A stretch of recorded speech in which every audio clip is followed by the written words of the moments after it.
Well, first of all, the guy's a warrior. I asked him how his arm was, and he said it's a little weak. So we don't have 100% of Stephon Marbury tonight, but I expect him to play through it and do as well as he possibly can. And not a good start for the Suns because the rookie goes down there, Stoudemire, and gets a quick foul early. And if Steph is not able to go out and produce, they're going to have to have somebody else step up and get the job done. Parker with a nice defensive play. We've seen a different Tony Parker since the first 2 games of this series. Duncan getting double-teamed almost every time. Jackson for 3. Steven Jackson from downtown. And the Spurs quickly lead at 5-0. And that's the guy who stepped up in game 2. He had a bunch of points off of double teams like that where he stayed behind the three-point line and knocked in. He's a very good shooter. He's had a great series. Yeah, let's bring our guy Reggie Theus in. Reggie. Hey, Mike, Dan Marley was talking about Stephon's arm, and he said that if the arm started bothering him and his jumper wasn't falling, look for him to drive a lot more tonight. This is a game that they got to have. They don't want to go back to game 7. Mike? All right, thank you, Reggie. You know, you hear the phrase must-win situation all the time. It never counts until it's an elimination game. So this is a must-win, obviously, as Stoudemire misses. Rebound, Sean Marion. And Scott Williams right there. That kind of attacking the glass is something that Phoenix has to do against this big Spurs team. Yeah, like you said, this is a do-or-die situation. They lose this, they're staying home for the rest of the season. So the Suns were very disappointed in with the way they came out in Game 5. They didn't have any energy.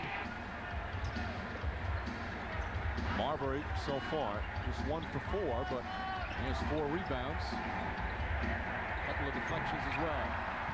See now, when Marion has settled for the jumper in the series, he hasn't been effective. When he goes off the dribble and takes it strong, that's where he's had a success. Well, that wasn't too bad a play because actually Ginobili tried to cheat on the screen and went underneath it. Sean read it pretty good and popped back for a jumper. Just happened to miss the shot. Marion gets his hand on that, then contests the shot.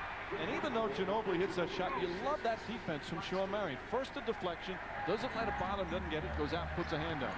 Yeah, very quick and athletic, and Ginobili hits the shot. If they start hitting those threes, it's going to be a tough road for the Suns. Duncan with a block.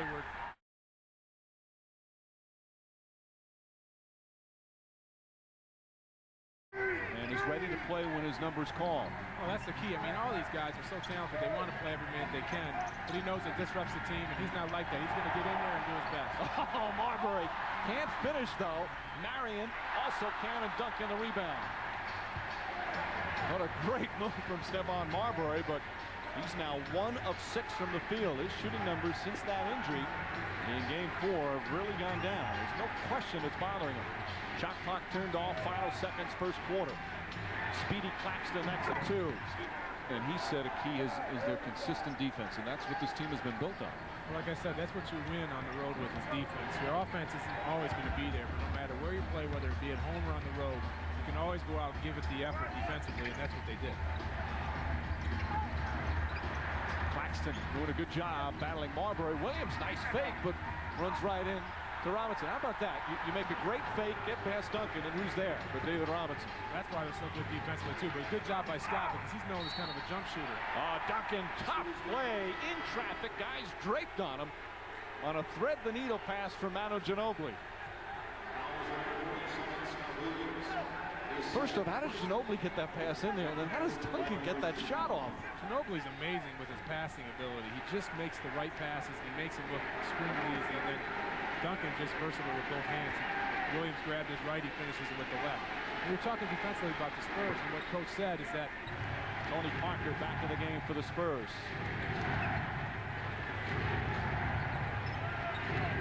Duncan, strip. Boy, so many strips and deflections. Marbury, great move. And Parker's shaken up. He got hit in the head by one of the trailers on the play, inadvertent. Marbury broke his ankle, and then he got kicked in the back of the head by Stoudemire. Well, you said it has to do with the defense. First, the Suns come out with a lot of energy, and then the Spurs, and now it's back to the Suns, causing the hits, making the hard tracks. Sean Marion off the dribble. Ball just came out of his hands. Stoudemire right there to help out his teammate. Stoudemire inside, blocked by Duncan, and a jump ball. 18 points and 10 rebounds for Sean Marion. Exactly what the Suns needed. He hasn't had a very good series at all. He's picking a good time to step it up and do what he's done all year long for the Suns, which is score and rebound. Here's that full court pressure. A small lineup out there for the Phoenix Suns. Robinson, nice feed into Duncan. And Duncan too strong, gets it again, blocked by Outlaw. Beautiful setup from Steven Jackson, and the easiest two for Duncan. So Ginobili will wait for the next whistle. 4.5 remaining, third quarter. Jackson for three. Steven Jackson had a hand in his face, but able to knock it down, and he's got 10 points. Suns certainly playing hard in their elimination game as they lead by 4. Boston nailed Ginobili on a screen. Outlaw couldn't get control of that tip. 2.5 remaining in the third. Duncan, they're almost at Duncan. They won't even let the pass get in there. They're doubling before he gets the ball.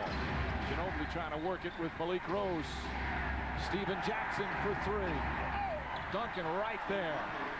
And that hurts when you play good, solid defense for about 22 seconds and they get an air ball, rebound, and put it in with no time left on the clock. Spurs have 8 offensive rebounds in this third quarter. Duncan now 15 points, 14 boards, and 6 assists. Joe Johnson. And Duncan with another rebound.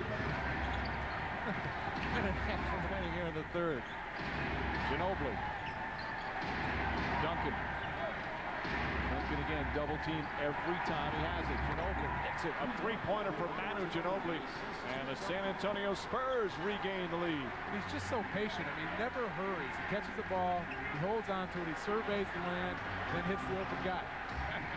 Forget around the league. I'm glad you would say that because I've been noticing. Ginobili, again, that's the third time Ginobili has stripped Joe Johnson. It's kind of a feast or famine for Johnson here in this fourth quarter. You can see he's upset. He's made some good plays, but Ginobili's also picked his pocket a few times. Duncan, Ginobili wide open, hits the three. Manu Ginobili having a huge fourth quarter for the Spurs who go up by 4. Tim Duncan at his best. That play was designed for Duncan to get the ball to the high key and hit David Robinson. Ginobili's man had to sink down, guard David Robinson, which left Ginobili in the corner for a wide open three. Marbury can't hit Jackson the rebound. Duncan now with 8 assists in the game. He's the leading assist man here in game 6, plus leading rebounder with 17. Ginobili, another three. Puts it in. Manu Ginobili, back-to-back threes. And all of a sudden, America West Arena has gone quiet. Same thing, Joe Johnson's so concerned about Tim Duncan getting the ball in the low post. He sinks way too far to hit Ginobili. He makes the shot. Marbury, the pick and roll with Stoudemire. Oh, and a foul! How does he do that? It's called being 20 years old and just to be able to jump out of the gym. Great class. Drop pass by Marbury. He just takes out from way off of 2 feet, just extends his arm and throws it down. Great play by both players. Reminiscent of the Hawk, Connie Hawkins, another former Sun. I guess he does it because he's 20 years old. And then it's a clutch free throw. That's a huge three-point play for the Phoenix Suns. 4 minutes remaining. Chance of defense. And they have played good, strong defense throughout the series. Jackson, another open three. Steven Jackson from downtown as Duncan with another open pass for an open three. Duncan finished off a tremendous series with a triple-double in game 6. Let's go to Reggie Theus. All right, thanks a lot, Mike. Tim, a very stubborn 8th seed. Did you expect this series to be this tough? Well, they played us tough all season long, and it didn't change in the postseason. Those guys were tough all the way through, even tonight. Just glad to get out of here. Like, you were the difference in this series all the way around. Everything they threw at you, you found a way to combat it. I had to. They were trying to take me out of the game. My teammates were great tonight. Steven Jackson took over in the fourth quarter.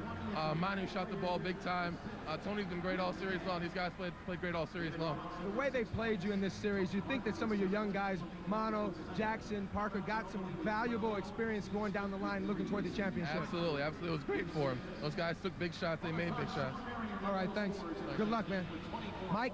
All right, Reggie. Tim Duncan, just brilliance tonight as the Spurs advance and wait for the winner of the Lakers and the Minnesota Timberwolves.